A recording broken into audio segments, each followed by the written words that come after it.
Hi friends, welcome to Jisha's flavours. ഇന്ന് ഞാൻ തയ്യാറാക്കുന്നത് ഗ്രീൻ പീസ് മസാലയാണ്. ഇതെല്ലാ ബ്രേക്ക്ഫാസ്റ്റ് റെസിപ്പിയുടെ കൂടെ നമുക്ക് കഴിക്കാവുന്നതാണ്. അപ്പോൾ ഇതെങ്ങനെയാണ് തയ്യാറാക്കുന്നത് നോക്കാം. അതിന് വേണ്ടിയിട്ട് ഞാനിവിടെ ഒരു പാൻ വെച്ച് കൊടുത്തിട്ടുണ്ട്. പാൻ നന്നായി ചൂടായതിനു ശേഷം അതിലേക്ക് വെളിച്ചെണ്ണ ഒഴിച്ചു കൊടുക്കാം. വെളിച്ചെണ്ണ നന്നായി ചൂടായതിനു ശേഷം 2 സവാള ചേർത്ത് കൊടുക്കുന്നുണ്ട്. സവാളയിലേക്ക് ആവശ്യത്തിനുള്ള ഉപ്പ് കൂടെ ചേർത്ത് കൊടുക്കാം. സവാള ഒന്ന് വാടിയതിന് ശേഷം അതിലേക്ക് 1 ടീസ്പൂൺ ജിഞ്ചർ ഗാർലിക് പേസ്റ്റ് ചേർത്ത് കൊടുക്കാം. അതിനുശേഷം ഒരു തക്കാളി ചേർത്ത് കൊടുക്കുന്നുണ്ട്. തക്കാളി ഒന്ന് വാടി വന്നാൽ മതി, ഓവറായിട്ട് കുക്കാവണ്ട, കാരണം നമ്മളിതെല്ലാം കുക്കറിൽ വേവിച്ചെടുക്കും. ഇതിലേക്ക് ഒരു 1/4 ടീസ്പൂൺ മഞ്ഞൾപ്പൊടി, 1 ടീസ്പൂൺ കാശ്മീരി മുളക് പൊടി, 1 ടീസ്പൂൺ മല്ലിപ്പൊടി, 1/2 ടീസ്പൂൺ ഗരം മസാല പൊടിച്ചത്, 1/2 ടീസ്പൂൺ ജീരകത്തിൻ്റെ പൗഡർ. ഇതെല്ലാം ചേർത്തതിന് ശേഷം നന്നായിട്ട് വഴറ്റിയെടുക്കുക. പൊടിയുടെ പച്ചച്ചുവ മാറുന്നത് വരെ വഴറ്റിയെടുക്കുക. നമുക്കിതിലേക്ക് കഴുകി വൃത്തിയാക്കി വെച്ച ഗ്രീൻ പീസ് ചേർത്ത് കൊടുക്കാം. ഓവർനൈറ്റ് വെള്ളത്തിൽ കുതിർത്ത് വെച്ച ഗ്രീൻ പീസാണിത്. എല്ലാം കൂടെ നന്നായിട്ട് മിക്സ് ചെയ്തതിന് ശേഷം നമുക്കിത് കുക്കറിലേക്ക് മാറ്റാം. ഗ്രീൻ പീസ് മുങ്ങി നിൽക്കുന്ന രീതിയിൽ വെള്ളം ഒഴിച്ചു കൊടുക്കുക. ആവശ്യത്തിനുള്ള ഉപ്പ് ചേർത്ത് കൊടുക്കാം.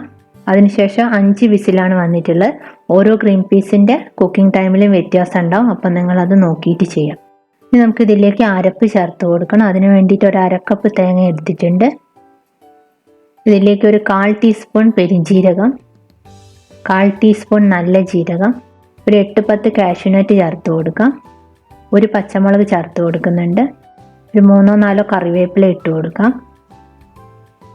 ഒരു വെളുത്തുള്ളി, അതേപോലെ ഒരു ചെറിയ കഷ്ണം ഇഞ്ചി, പിന്നെ സ്പൈസസ് ആണ് ചേർത്ത് കൊടുക്കുന്നത്. ഒരു ചെറിയ കഷ്ണം പട്ട, 2 ഗ്രാമ്പു, 2 ഏലക്ക. അതിനുശേഷം കുറച്ച് വെള്ളം ഒഴിച്ചതിന് ശേഷം നന്നായിട്ട് അരച്ചെടുക്കാം. ഇനി നമുക്കിത് ഗ്രീൻ പീസിലേക്ക് ചേർത്ത് കൊടുക്കാം. അതിനുശേഷം ആവശ്യത്തിനുള്ള വെള്ളം കൂടെ ഒഴിച്ച് നന്നായിട്ട് മിക്സ് ചെയ്തെടുക്കാം.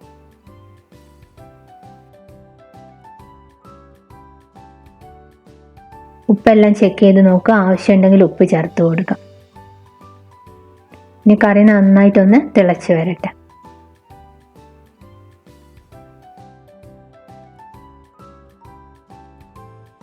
അവസാനമായിട്ട് ഇതിലേക്ക് കുറച്ച് മല്ലിയില കട്ട് ചെയ്തതും കൂടെ ചേർത്ത് കൊടുക്കാം.